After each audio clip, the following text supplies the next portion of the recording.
High পুকিস, তোমাদের জন্য একটি ইন্দোনেশিয়ান হরর মুভি নিয়ে এসেছি। তাহলে চলো শুরু করি। তার আগে আমার চ্যানেলটা সাবস্ক্রাইব করে দিও। মুভির শুরুতে একটি হসপিটাল দেখানো হয় আর আমরা একটা ছোট বাচ্চাকে দেখতে পাই। বাচ্চাটি অসুস্থ ছিল আর বাচ্চাটির দেখাশোনা করছিল মিলা নামের একজন নার্স। সেই দিন মিলা ডিউটি শেষ করে মিলা বাসায় যাওয়ার আগে ইন্দা নামের এক নার্সকে বাচ্চাটির দায়িত্ব দিয়ে সে বাসায় যাওয়ার জন্য রেডি হচ্ছিল। তখনই সে দেখতে পায় হসপিটালের কিছু নার্স ছুটাছুটি করে কোথায় যেন যাচ্ছে। মিলা সেইখানে গিয়ে দেখতে পায় সেই বাচ্চাটি অজানা কারণে মারা গিয়েছে। এইটা দেখে মিলা অনেক বেশি কষ্ট পায়। আর তখনই সেইখানে হসপিটালে একজন কর্মকর্তা আসে আর মিলাকে একটা ব্যাগ ধরিয়ে দিয়ে বলে, তোমাকে একজনের বাসায় যেতে হবে। তখন মিলা বলে, আজকের মতো তো আমার ডিউটি শেষ, তাহলে আমি কেন যাব? তখন মহিলাটি বলে, কারণ তোমাকেই সেইখানে যেতে বলা হয়েছে। এরপর মিলা গাড়ি নিয়ে সেই বাড়িতে যাওয়ার উদ্দেশ্যে রওনা হয়। বাড়িটা শহর থেকে একটু ভিতরে ছিল। যেতে যেতে অন্ধকার হয়ে আসছিল আর বাড়িতে পৌঁছাতে পৌঁছাতে সন্ধ্যা হয়ে যায়। সেই বাড়িতে গিয়ে সে অবাক হয়, কারণ বাড়িটি ছিল মানব শূন্য আর আশেপাশে জঙ্গল ছিল। সে যখন বাড়ির সামনে যায় তখন রাদিক নামের একটা ছেলে দরজা খোলে আর ছেলেটি বলে, আপনি যেই রুগীকে দেখতে এসেছিলেন সেই রুগী কিছুক্ষণ আগে মারা গিয়েছে আর তিনি আমার মা হন। তখন মিলা বলে, রুগী যেহেতু মারা গিয়েছে তাহলে তো আমার কোনো কাজ নেই, আমার এখন যাওয়া উচিত। তাই সে বাড়ি ফেরার জন্য গাড়িতে বসে, কিন্তু তার গাড়িটা স্টার্ট হচ্ছিল না। তখন সেইখানে রাদিক আসে। তখন রাদিক মিলাকে রিকোয়েস্ট করে বলে, আপনার একটু সাহায্যের প্রয়োজন। এরপর রাদিক মিলাকে বাড়ির ভিতরে নিয়ে যায় আর বলে, আমার মাকে ইসলামিক রীতি অনুযায়ী দাফন করা হবে, কিন্তু দাফন করার আগে আমার মাকে ভালোভাবে গোসল করাতে হবে। রাদিক বলে, আমি গোসল করাতে পারবো না, কারণ ইনি আমার আসল মা নন। আর রাদিকের মায়ের নাম ছিল সুলাস্ত্রী। এরপর রাদিক কাফনের কাপড় এগিয়ে দেয় আর বলে তার মাকে গোসল করিয়ে দিতে। তখন মিলা তার কথা মতো সুলাস্ত্রীকে গোসল করাতে থাকে। গোসলের পর কাফনের কাপড় পরিয়ে দেয়।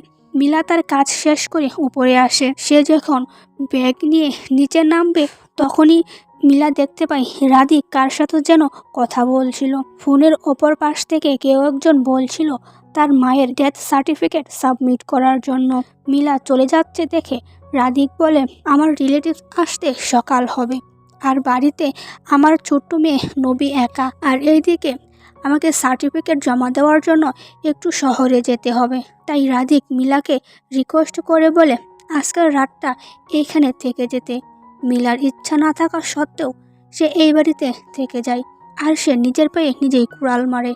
আমরা তার সামনে জানতে পারবো, কিন্তু তার একটু ভয় হচ্ছিল। মিলা সুলাস্ত্রীর লাশকে নিচে রেখে সে নবীর কাছে যায়। সে একা একা হাঁটতে পারে না, লাঠির সাহায্য নিয়ে হাঁটতে হয়।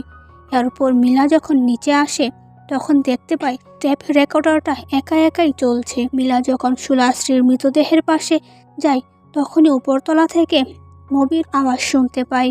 মিলা বিপদ বুঝতে পেরে সে দ্রুত নবীর কাছে যায়। সে উপরে গিয়ে নবীকে দেখতে পায়।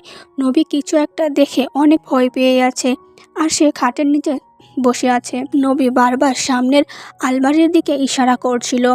সেইটার ভিতর থেকে একটা আওয়াজ আসছিল। মিলা ভয়ে ভয়ে সেই আলমারিটা খুলে, কিন্তু ভিতরে কিছুই ছিল না, স্বাভাবিক ছিল।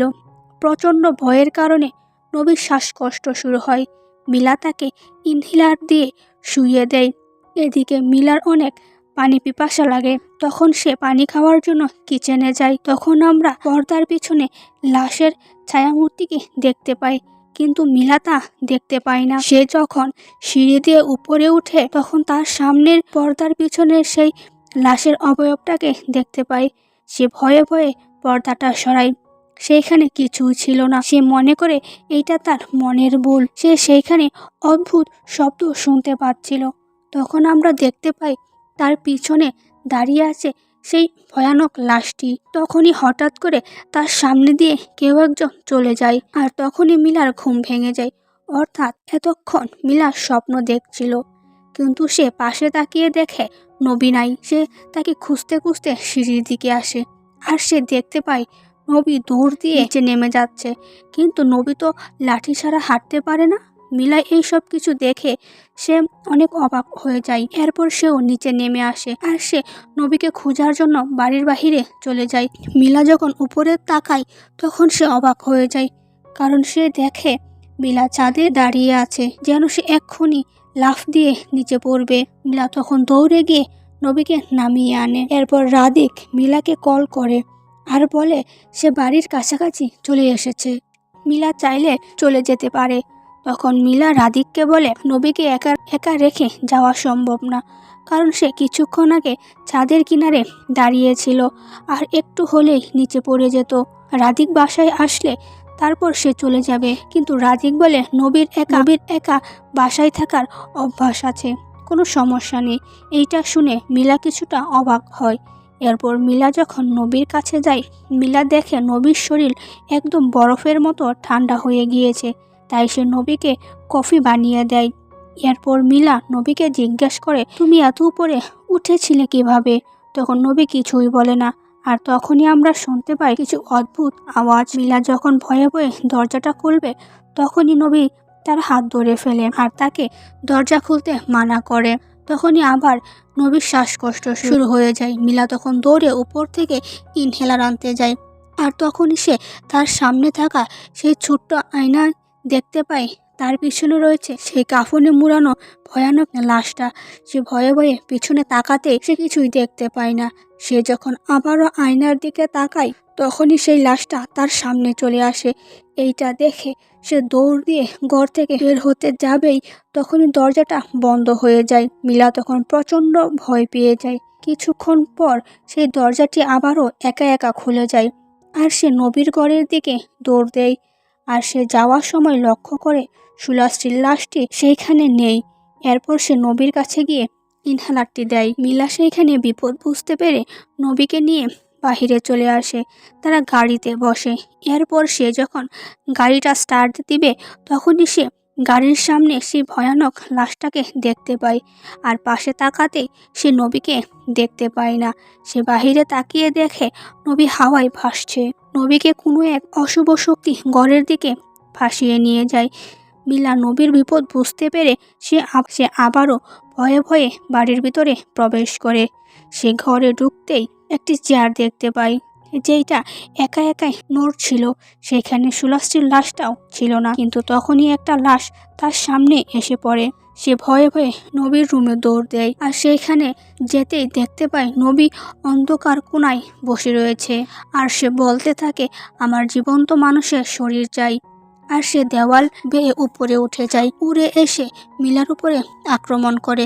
মিলা কোনোভাবে নিজেকে বাঁচিয়ে নেয়, কিন্তু সেই শয়তানটা তাকে আবারও আটকাতে চায়। মিলা কোনো মতে সেই রুম থেকে বেরিয়ে যায় আর দরজাটি লাগিয়ে দেয়। এইসব দেখে আমরা বুঝতে পারি নবী আসলে কোনো মানুষ ছিল না, কিন্তু মিলা তখনও বুঝতে পারছিল না। মিলা আবারও সেই দরজাটি খুলে, কিন্তু রুমের ভিতরে নবীকে দেখতে পাচ্ছিল না। তখন সেইখানে থাকা আলমারিতে নখ দিয়ে আঁচড়ানোর শব্দ শুনতে পাই। মিলা ভয়ে ভয়ে সামনে এগিয়ে যায়। মিলা নিচে লক্ষ্য করে কাফনের কাপড় কিছুটা পড়ে রয়েছে, যেটা আলমারির ভিতর থেকে বের হয়ে আসছিল। মিলা কাপড় ধরে টানতে শুরু করে। সে অনুভব করে আলমারির ভিতর থেকেও কেউ যেন কাপড়টি ধরে রেখেছে। তখনই একজোড়া ভয়ানক হাত এসে কাফনের কাপড়টা জুড়ে টান দেয়, আর মিলাকে নিয়ে চলে যায় আলমারির ভিতরে। এরপর মিলা সেইখানে লাইট জ্বালিয়ে দেখতে পায় সেই ভয়ানক লাশটাকে। মিলা ভয়ে চিৎকার দিয়ে ওঠে, আর সে দৌড়ে পালিয়ে আসতে যাবেই, তখনই তার পা পিছলে সিঁড়ি থেকে নিচে পড়ে যায়। তখনই ঘরটা পুরো অন্ধকার ছিল। মিলা লাইট মারতেই দেওয়ালে সেই ভয়ানক লাশটিকে দেখতে পায়। মিলা এই ভয়ানক বাড়ি থেকে বের হতে চাইছিল, কিন্তু বাড়ির দরজা একেবারেই বন্ধ হয়ে গিয়েছিল। সে খুলতেই পারছিল না। সে তখন অসহায়ের মতো সেইখানে বসে থাকে। এরপর সে মনে সাহস জুগিয়ে সামনের দিকে এগোয়। সামনে থাকা একটা রুমে প্রবেশ করে, আর সেইখানে একটা সিন্দুক খুঁজে পায়। সে যখন সিন্দুকটা খুলতেই সে অনেক অবাক হয়ে যায়। আর এইখানে এই মুভিটার আসল রহস্য ফাঁস হয়। সিন্ধুকে কিছু ছবি দেখতে পাই, আর অদ্ভুত বিষয় হচ্ছে এই ছবিগুলোর মধ্যে তার ছবিও ছিল। এইটা দেখে সে আরও বেশি ভয় পেয়ে যায়। আর রাধিকেরও ছবি দেখতে পাই, রাধিক ছবিতে মৃত ছিল। তখন সে বুঝতে পারে এই বাড়িতে যারা রয়েছে তারা সবাই মারা গিয়েছে। তখনই সেইখানে রাধিকার নবী আসে, আর এখানে আমাদের অতীতের কিছু দৃশ্য দেখানো হয়। আমরা দেখতে পাই সুলাশ্রী একটা হারিকেন নিয়ে উপরে যেতে থাকে। বিছানায় শুয়েছিল সুলাশ্রীর হাজব্যান্ড। তার হাতে মাত্র 3 দিন সময় রয়েছে তার স্বামীর আত্মা অন্য কারো শরীরে প্রবেশ করানোর জন্য, আর তা না হলে তার স্বামী মারা যাবে। বর্তমানে দৃশ্য দেখানো হয়। এখানে রাধিক আরও একটা রহস্য ফাঁস করে। আসলে সুলাশ্রী নামের মহিলাটা তার মা ছিল না, তার ওয়াইফ ছিল। আসলে রাধিক যখন বুড়া হয়ে গিয়েছিল তখনই তার আত্মা একটা তরুণ ছেলের ভিতরে প্রবেশ করিয়েছিল। আর তখন যেহেতু সুলাশ্রীর নতুন শরীর প্রয়োজন ছিল, তাই তার হাজব্যান্ড তার ওয়াইফের জন্য মিলার শরীরটা বেছে নেয়। মিলা এইটা শুনে ভয় পেয়ে যায়। সে কোনো রকমে সেইখান থেকে পালানোর চেষ্টা করে। মিলা বাড়ি থেকে বের হওয়ার জন্য উপরের জানালা দিয়ে নিচে লাফ দেয়। তারপর সে আহত অবস্থায় কোনো মতে উঠে গেটের বাহিরে যাবে। তখনই রাধিক এসে পিছন থেকে মিলার মাথায় আঘাত করে, আর মিলা অজ্ঞান হয়ে যায়। কিছুক্ষণ পর আমরা দেখতে পাই রাধিক সুলাশ্রী আর মিলাকে পাশাপাশি রেখে একটা রিচুয়াল শুরু করেছে। এই রিচুয়ালের মাধ্যমে দুইজনের আত্মা অদল বদল হবে। মৃত সুলাশ্রীর আত্মা জীবিত মিলার ভিতরে যাবে, আর মিলার আত্মা মৃত সুলাশ্রীর মাঝে যাবে। এইটা কালো জাদুর মাধ্যমে সম্পূর্ণ করা হয়। মিলা তখন উঠে বসে। এখন মিলার শরীরে রয়েছে সুলাশ্রীর আত্মা। মিলার আত্মাকে সুলাশ্রীর দেহসহ কবরে দাফন করা হয়। মিলা যখন চোখ খুলে তখন তার আর কিছুই করার ছিল না। রাধিক তাকে জীবন্ত কবর দেয়। সিন কাট হয়। কয়েকদিন পর আমরা 3 জনকে দেখতে পাই যারা কেউই মানুষ ছিল না, তারা বেঁচে ছিল অন্য মানুষের শরীরে। তখন নবী বলে তার এই ছোট মানুষের শরীরে থাকতে আর ভালো লাগছে না, তাই তার এখন দরকার যুবতী কোনো মেয়ের শরীর। নবী ছিল তাদের মেয়ে। তখন মিলার দেহে থাকা সেই সুলাশ্রী বলে, চিন্তা করো না, পেয়ে যাবে তুমি তোমার নতুন দেহ। তখনই হঠাৎ করে বাড়ির কলিং বেল বেজে ওঠে। নবী গিয়ে দরজাটি খুলে দেয়, আর আমরা দেখতে পাই মিলার বান্ধবী ইন্দাকে। সে এইখানে মিলাকে খুঁজতে এসেছিল। নবী ইন্দাকে দেখে এক রহস্যময় হাসি দিয়ে ওঠে।